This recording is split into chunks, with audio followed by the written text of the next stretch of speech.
This is Food for Thought with Deborah Walker. On today's Food for Thought, I have Kristen Harper from Perfect Health back again, who she does the hair analysis, if you all remember, and which is what she previously came on talking about. Hi, Kristen, and welcome back to Food for Thought. Thank you so much for having me on your show. You're very welcome. It was lovely to have you last time. You were really informative, and people really liked what you were saying. Yeah, we had a really good time, and I think you're a wonderful host. You have a lot of energy. That's lovely. I'm a bit more chilled today, I think.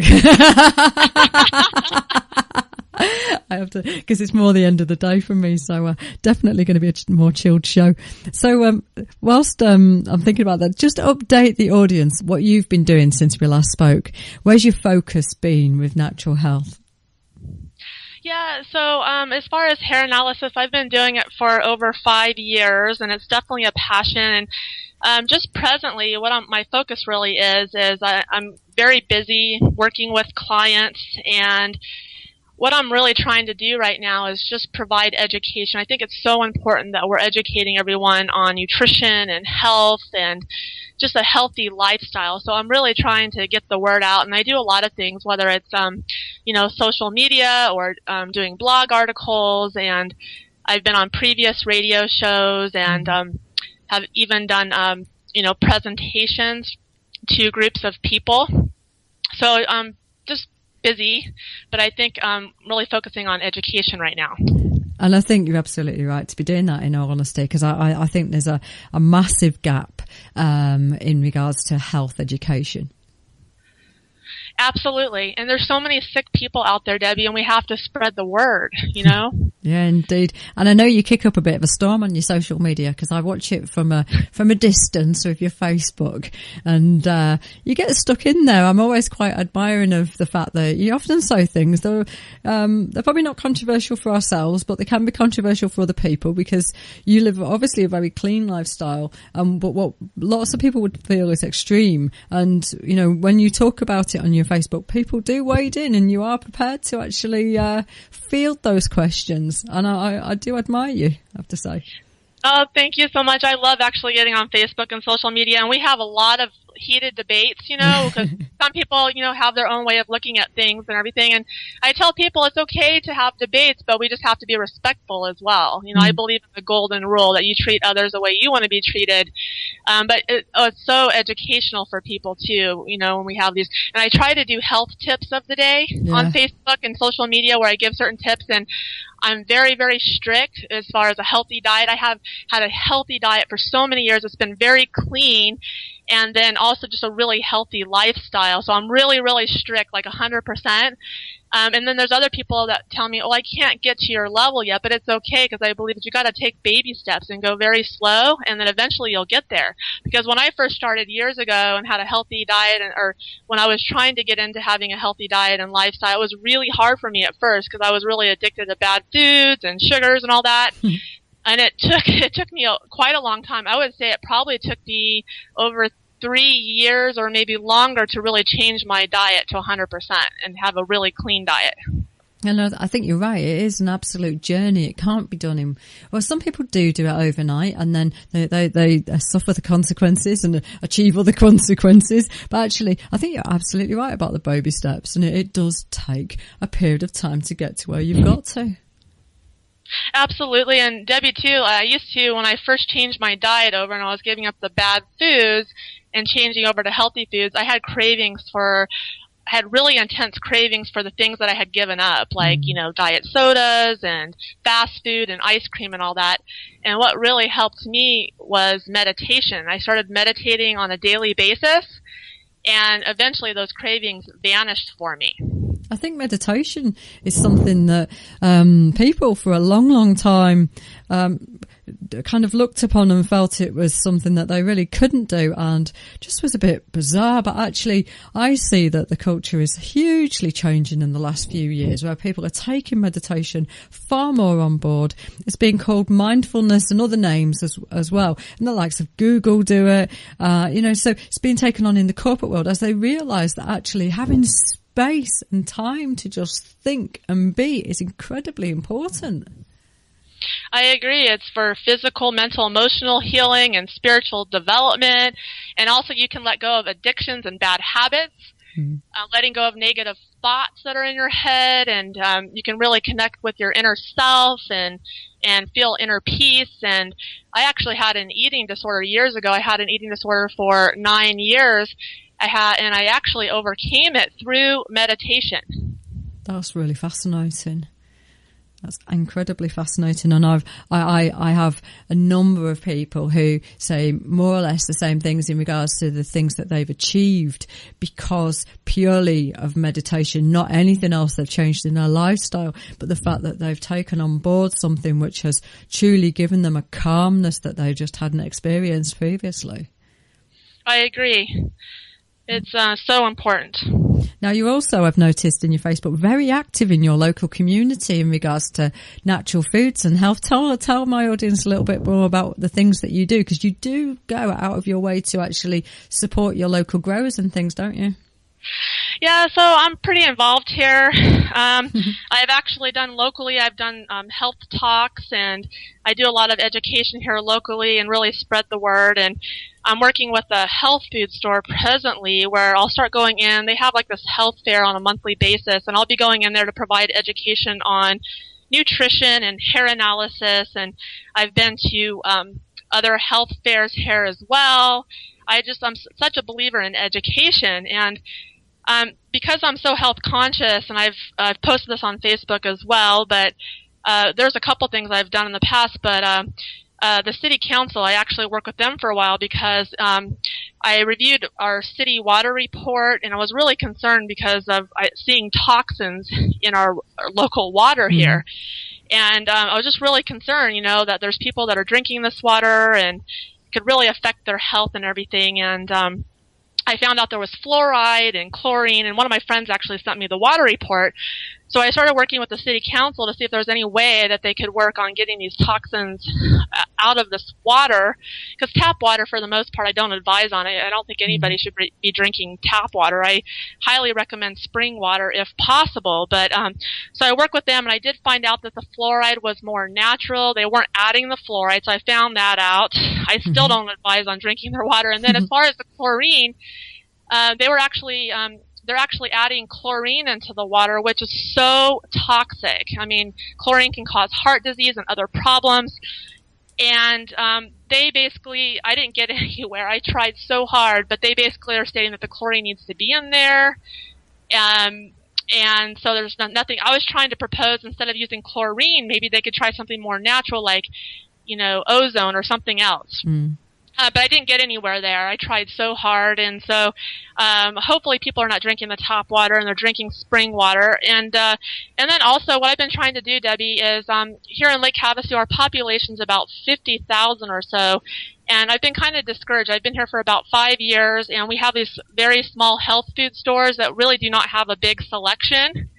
And so there's a lot of things I cannot get here, whether like certain foods or supplements or different maybe personal care products.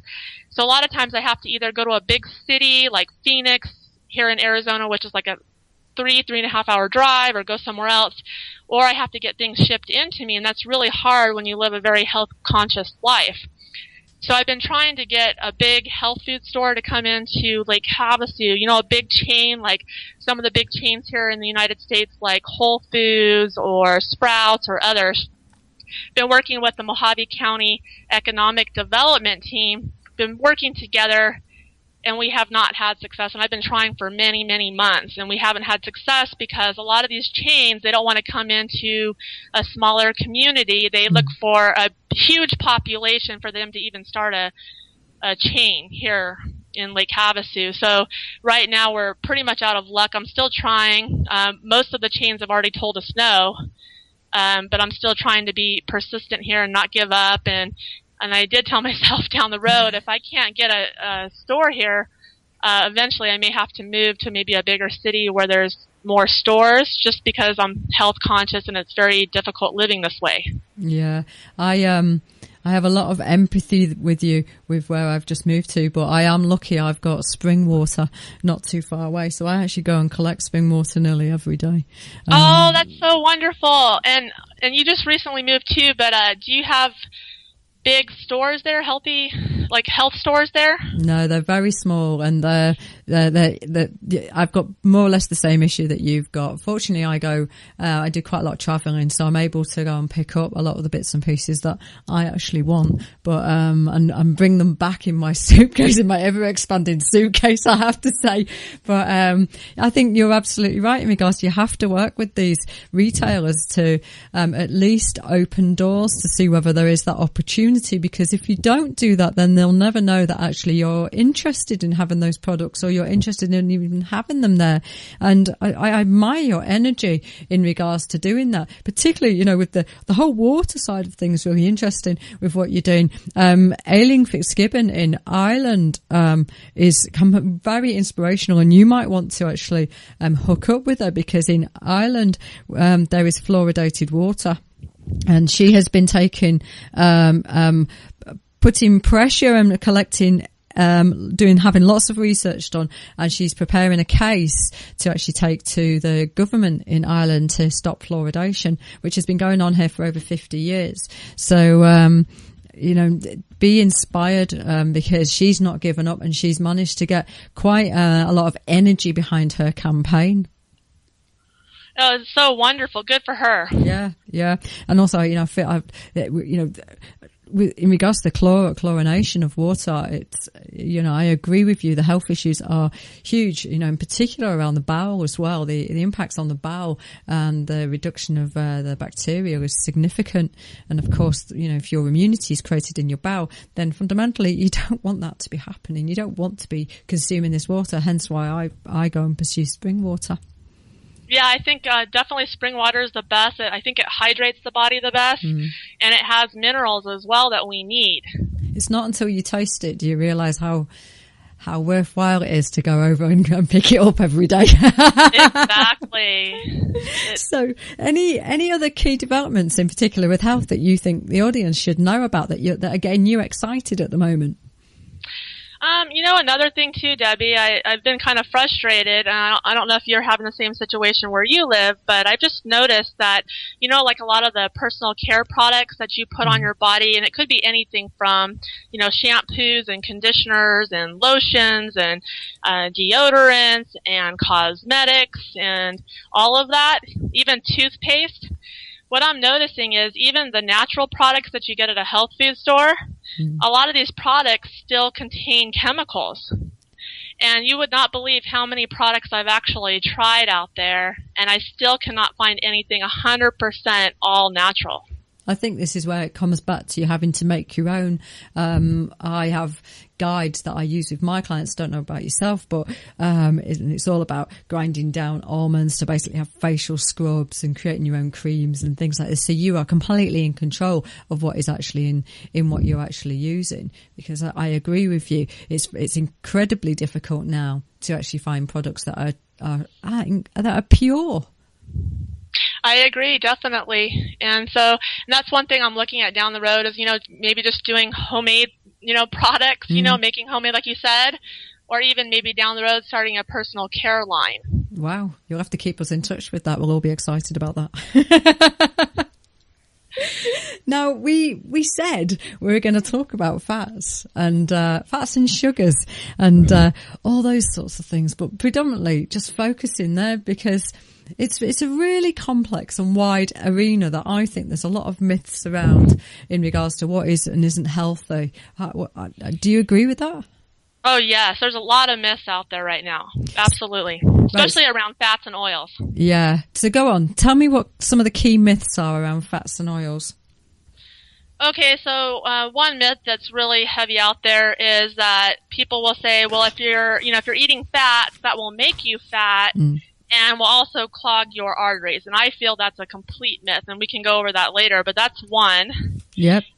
And then another one, too, is that there's a lot of people out there, even nutritionists, that will talk about saturated fats versus unsaturated. And basically what they'll say is that, and this is where they make a big issue if you should be eating saturated or unsaturated, okay? I don't think there's really a huge deal around it if you're eating saturated fats. because all saturated means is that they're solid at room temperature. That's all it means, whether it's like chicken fat or even butter or coconut oil. And then unsaturated means liquid at room temperature. And that's pretty much all it means. So let's cover those off. Let's keep to the saturated versus unsaturated fats, because there's been a resurgence in coconut oil, hasn't there, recently? And I know where I am in particular, the use of animal fats is now growing again. So just talk about those in particular, because people do avoid them and are worried that actually saturated fat is going to clog your arteries and create heart disease for you. Right. So here's the thing, and there's studies out with it's called American Journal of Clinical Nutrition. Okay, they've actually come out with studies that say that by reducing your saturated fat will not necessarily prolong your life or even lower the incidence of heart disease. Okay, there's actually another study, National Academy of Sciences, that states that there's no evidence that a diet low in saturated fat prolongs your life. And they're talking that it's more of an issue of trans fatty acids. I'm sure you've heard of those. Yeah. You know, like margarine, for example. Mm-hmm. That's the issue. That's what's going to affect your health. And my whole thing is, just based on my studies, is that heart disease is more caused from nutritional deficiencies, toxic metals, you know, the chlorine that we were talking about. Yep. In tap water, and even stress, you know, having a poor lifestyle can cause heart disease. And what I'm basically saying is that people have been eating saturated fats for generations, even before cancer and heart disease was very prevalent. And that's what's interesting about that, isn't it? Because lots of the issues around heart disease and the increase in that has actually happened since we've had the low fat and high sugar and trans fatty fats in the diet far more, and the increase particularly in margarines. You know, that's from my perspective, and I feel that these being introduced have got rid of what would be true fats for the body, and have now proven to be quite unbeneficial. Yes, you're so right. You know, everyone's, you know, doing the increase in sugars, and the low fat craze is out of control.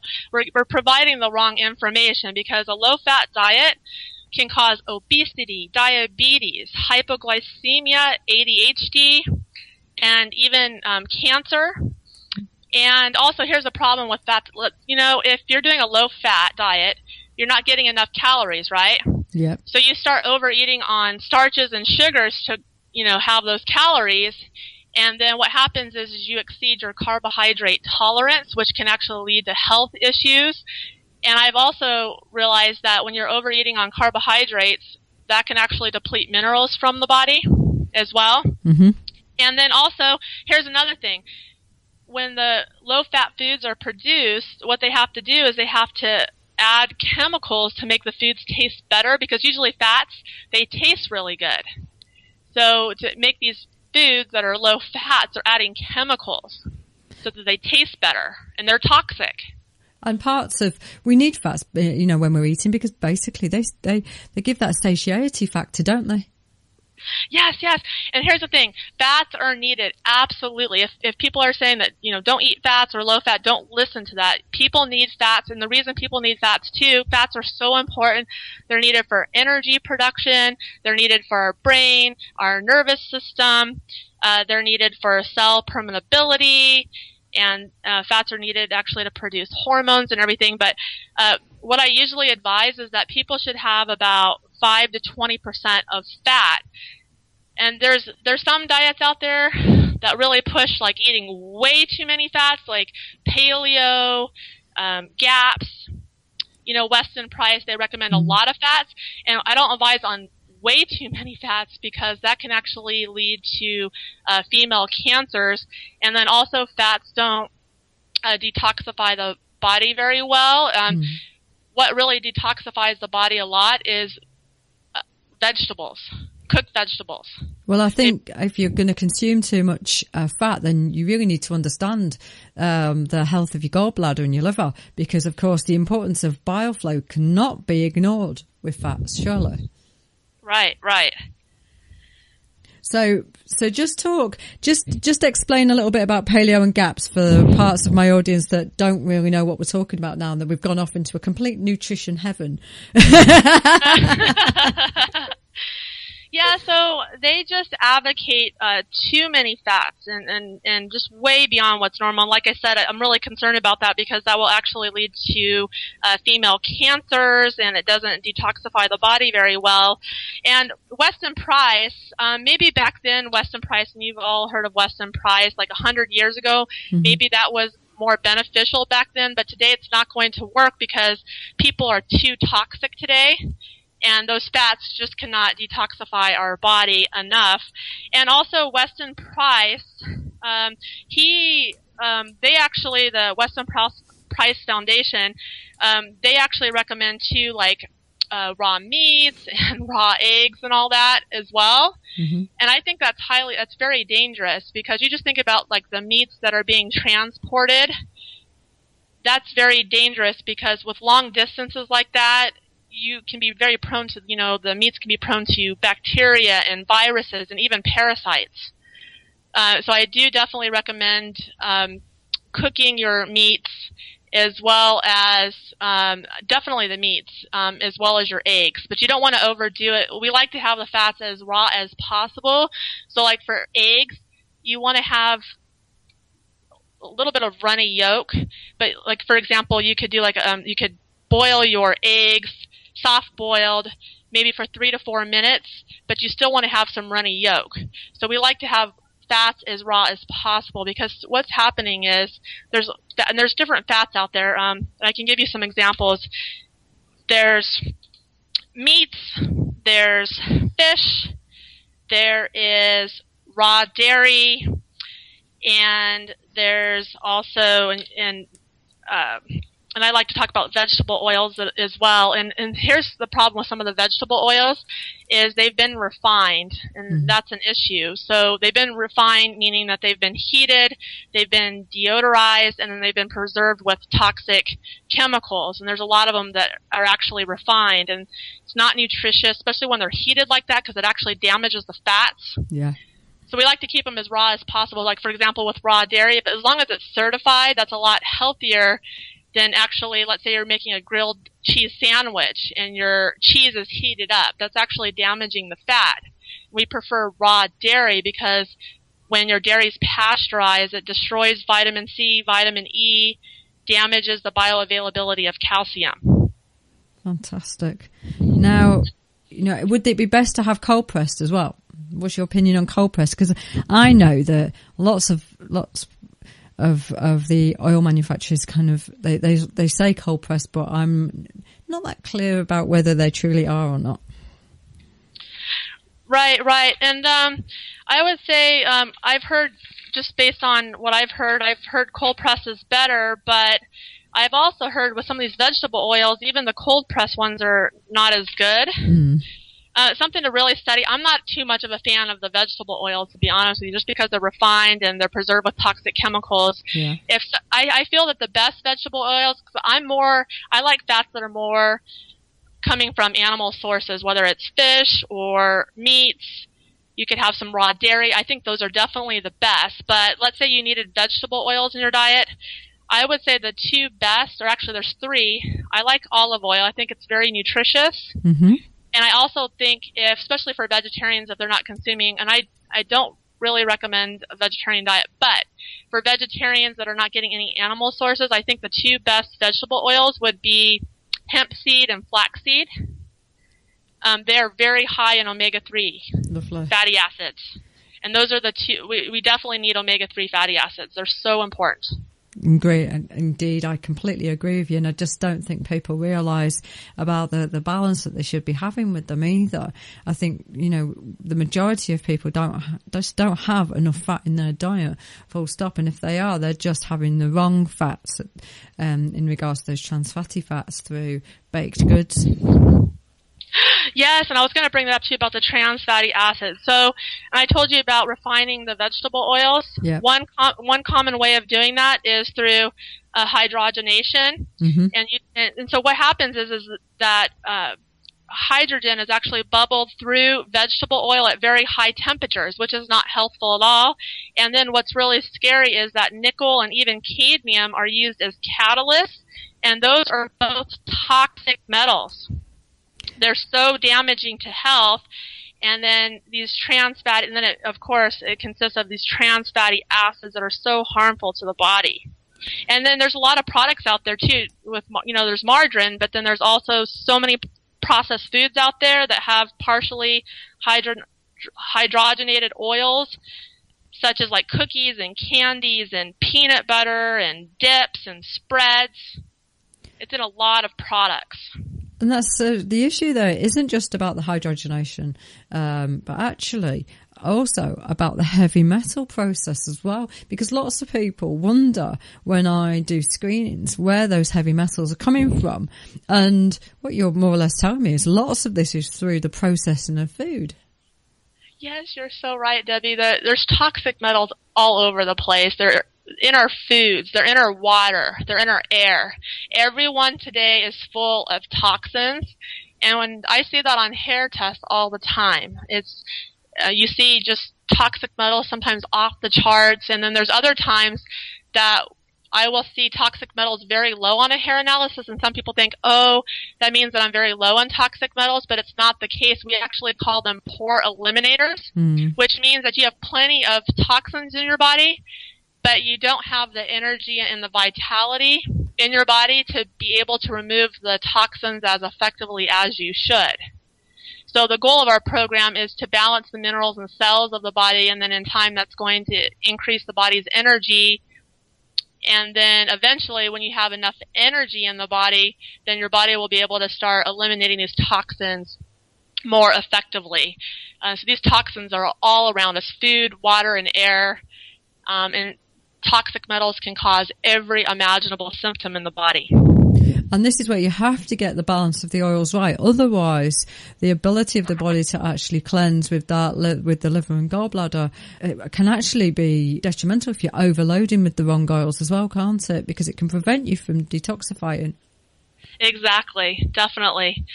And I wanted to mention one other thing too, as far as, and there's so much I want to talk about because there's so many myths out there. It's just unreal. Another thing I wanted to talk to you too, Debbie, is with cholesterol. Yep. And that's another thing I wanted to bring up. But there's another myth around cholesterol, and cholesterol is basically an essential fat compound that's actually manufactured in our livers, and they can actually it's needed for sex hormones and steroid hormones, and it's mainly made in our bodies, but a little is actually in animal fat. And so there's a myth out there that if you're eating cholesterol, and like I said, it's mainly made in the body. There's only a little bit in animal fat, but there's a myth out there that states that if you're eating a lot of cholesterol, that's going to raise your blood cholesterol, and then it's going to clog your arteries, and then that can actually lead to heart problems. And there's studies out there that show there's no correlation between high cholesterol in the blood and heart disease. And what we have found in nutritional balancing is that high cholesterol is usually a liver stress indicator. It involves the liver.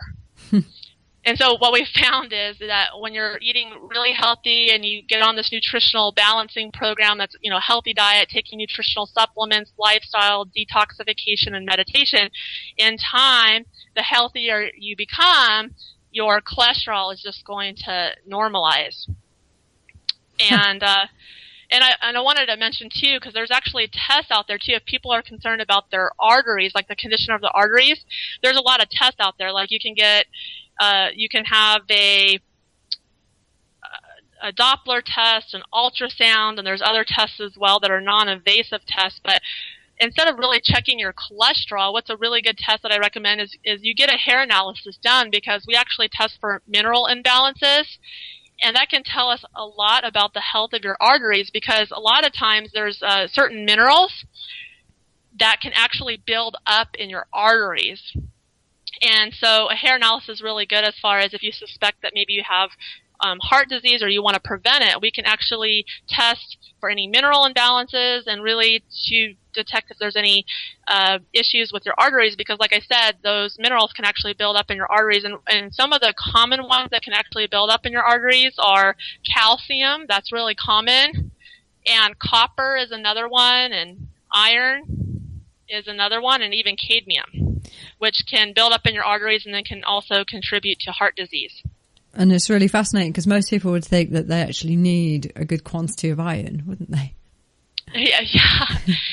And I wanted to. I think we maybe brought this up last time when I was on your radio show. But there's actually two mineral imbalances that are really common on a hair analysis. One is copper. There's a lot of people out there that have like a zinc deficiency, and then what happens is copper starts building up in the body and can build up in the body's tissues.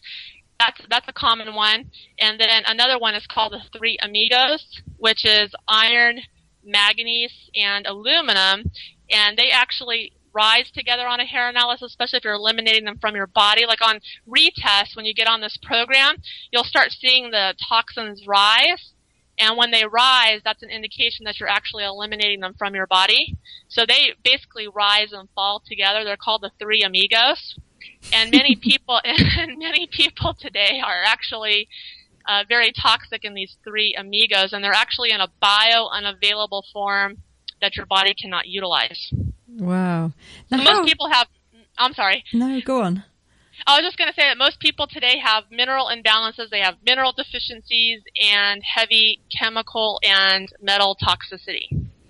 Yeah, most people don't realise. I was just going to ask you, how would you identify, without actually testing, copper excess? How would that show out behaviourally? Do you know? Okay, but you're saying without doing a test? Yeah.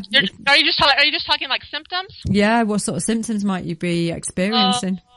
Oh my gosh, and we have so much information on this, but I would say copper toxicity causes every imaginable symptom in the body. I mean, I could give you probably over 50 health conditions that they're associated with, even cancer and brain fog and skin problems and skin rashes, and also it causes a lot of emotional instability and even anxiety and depression and mood swings and on and on. And like I said, most people have copper toxicity. So even on a hair analysis, let's say you get like an initial hair test and you don't see copper very high on your hair analysis, that doesn't necessarily mean that you don't have excessive copper in your body, because there's also on a hair analysis, we have hidden copper indicators, meaning that we look at indicators on a hair test and we can determine if someone has hidden copper that's actually hidden in their body's tissues. Fascinating. Absolutely fascinating. Now, can I just come back to the point a while back now? Fats make you fat. Which is one of those myths that people have. And I remember standing in the supermarket probably about a year and a half ago with about 3 avocados in my hand, and the gentleman next to me walked up to me and said, "You'll get fat eating all those." And I said to him, "Do you really think so?" And he said, "Well, maybe not looking at you. Maybe it's what you need." Tell my audience why fat is so important if you want to lose weight. Right. So here's the thing. Fat is not going to make you fat. There's even myths that, fat will raise your insulin level and create insulin resistance and cause other problems as well. It's not the case at all, but the main thing that you need to focus on is eating the right types of fats, which is really important. Like, you want to stay away from margarine, which we talked about, and I do like the animal sources of fats the best. And then, like I said, my second choice would probably be olive oil, and you could try flaxseed and hemp seed oils, maybe a second. But you want to stay away from most of the vegetable oils. Like I said, they're refined and they're preserved with toxic chemicals. But as long as you're eating the right types of fats and the right amount, you don't want to overdo it, like I said, with Paleo or GAPS or Weston Price. But what I usually recommend for most people is as long as you're doing about 5 to 20% of fat per day, That's not going to cause weight gain. It's not going to cause any health problems. What causes you to gain weight is overeating on starches and carbohydrates, because that causes weight gain, because you're cutting back on the calories with fats and you're overeating on the starches and carbohydrates, which will lead to weight gain, will lead to hypoglycemia and diabetes and other health conditions, and can really upset your blood sugar as well, which can cause excessive insulin secretion. So I say about 5 to 20% of fat a day is ideal. You want to make sure it's in a raw state if possible. You don't want to overcook your fats, because that will definitely damage the fats. And I guess the other thing I wanted to mention too, Debbie, is that as far as a hair analysis, there's slow oxidation and fast oxidation. Yeah. It's basically your rate of metabolism. Fast oxidizers tend to burn food at a faster rate. Slow oxidizers tend to burn at a slower rate. So as far as slow oxidizers, they need less fat. We usually recommend maybe 1 to 2 tablespoons per day is pretty sufficient. And then fast oxidizers, because they're burning so many calories, they need more calories. And so, and fats really help to slow down their oxidation rate, because if they're consuming too many carbohydrates, that's actually going to speed up their metabolism even more. So for them, they need more fat. So for them, they could even do maybe 2 tablespoons per meal. Right. It is very good for them. So it's a myth out there that fats make you fat. And they help balance your hormones. And I see so many hormonal issues now with women. And, you know, the first things we look at is the deficiency levels around the fats in particular, to see what we need to actually be working on. Yes. And like I said, with the fats and oils, you need it for your brain, your nervous system. You need it for energy production. It's needed for your hormones, like you said. And it's also needed for cell permeability. You know, for vitamins and minerals and hormones to go in and out of your body cells. Yep. That's what they're needed for as well. They're so important. And, you know, and there's countries too, like, or not countries, but, let's say there's, you know, Africa and Asia. They're not getting a lot of fats over there, right? Mm-hmm. So they end up with more mental issues as well as physical issues, because they're not getting the fats that they need. They're focusing more on starches and carbohydrates, sugars, and that can lead to problems. And like I said, fats and oils are really important for our nervous system and our brain. Yes. Now, you touched on the raw dairy issue. What's going on in the US at the moment with raw dairy, just out of curiosity? Oh, that's a good question. So here's the thing, and I think that this is something I'll probably get involved in down the road. It just seems that the government in the United States, you hear all these stories all the time. In every state, they have their own regulations, but here in Arizona, luckily, we're able to consume raw dairy, so I'm very grateful for that. The only problem where I live here in Lake Havasu is we don't really have raw dairy here, so we have to go to like a bigger city and pick it up. But the problem is that let's say you want dairy transported from another state. Let's say, because in California, for example, they allow raw dairy over there. So if I want to have raw dairy shipped from California to Arizona, that's not allowed, going from state to state. The government has stopped that, which I definitely think is ridiculous. And then there's other states that do not allow it at all, like 100% they will not allow it. And you've heard all these raid stories where the government will just, go to a farm and just raid their products and tell them that they can't be doing that. But it's just really sad, and I feel like we need to educate people, because, people are just being fed the wrong information stating that raw dairy is unhealthful, when it's the opposite. It's very healthful, because pasteurized, like I said, will destroy the vitamins and damage the bioavailability of calcium. And raw dairy is very rich in omega-3 fatty acids as well. And so, it's a problem. I really hope that one day we can get some politicians that will really stand behind the raw dairy. I know one advocate that was really pushing for raw dairy in all the states, and even as far as transporting across state lines, is Ron Paul. Yeah. And so I'm just hoping that things will change one day. It's just really sad that the government has gotten involved in, the raw dairy business. I know from my perspective, being over in the UK, I watch from this distance about what's happening with food, and it seems very, very bizarre to watch, US SWAT teams going into farms and actively, your food, and health people, I can't remember what they're exactly called over there, but actually going in and throwing food away when you've got people in food poverty, and having the farms destroy what is perfectly good food. And from my perspective in the UK, we're finding it very, very bizarre what's happening in the US around food and the stopping of people growing in their own gardens and things. Yeah, I just think that the government has way too much power here in the United States, and it just seems like it's just growing. So I think that all we have to keep doing is just keep fighting and educating and going out there and spreading the word. That's all we can do. We can't give up. No. And I don't know over there if you guys have, do you have easy access to raw dairy? There are farms who actually provide it, and actually they've been talking to our food people, our government agencies over here, the main organisation, which is the Western Prize people, and they are starting to allow certain farms to actually provide it much wider than they've done previously. So there is a bit of a sea change here happening. I think they're almost experimenting to see what happens with it.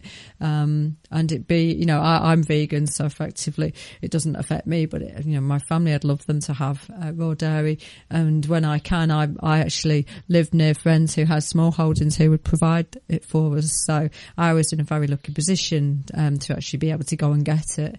But I feel that we should be able to have choice. For me, it's about choice, that if I want to consume something, then I should be able to. And actually, I'm an adult, and I should be able to understand the ramifications of me actually having that, but it's my choice. And when I feel that actually choice is being taken away, I feel that is actually wrong. I agree with you 100%. It's all about freedom, right? Yeah, absolutely. And I stand for freedom. We're allowed to put whatever in our bodies. Yes. And they shouldn't be able to tell us what we can and cannot do.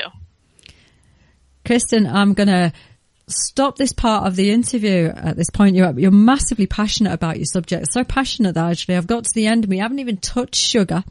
And I'd really like to invite you back on to talk about sugar in a few weeks' time, if you're available, and we can carry on this conversation. I would love to. I had so much fun today and I really appreciate it. Okay, well, Kristen Harper, she's from Perfect Health. Tell everybody how they get in contact with you and how they basically have hair analysis done with your company. Yeah, so they can just go to my website, which is perfecthealthconsultingservices.com. And if they're interested in getting a hair analysis, they can actually go to my Order Now page. There's actually new client forms that you would print off there, fill them out. You would mail in your forms along with your hair sample. And then you can also pay on my website, or you can just mail me a check or money order. And then that all comes to me. I have a P.O. box here in Lake Havasu. And then once I receive your hair sample, it takes about 3 to 4 weeks to receive your hair test and nutritional balancing program, which I usually email to you. Also, you can call me, and my phone number is 928-606-3984, and I'm located here in the United States. Kristen Harper, fantastic for coming on. I really appreciate it. And let's get you back on and let's carry on this conversation about sugar. Sounds good. You take care. Thank you.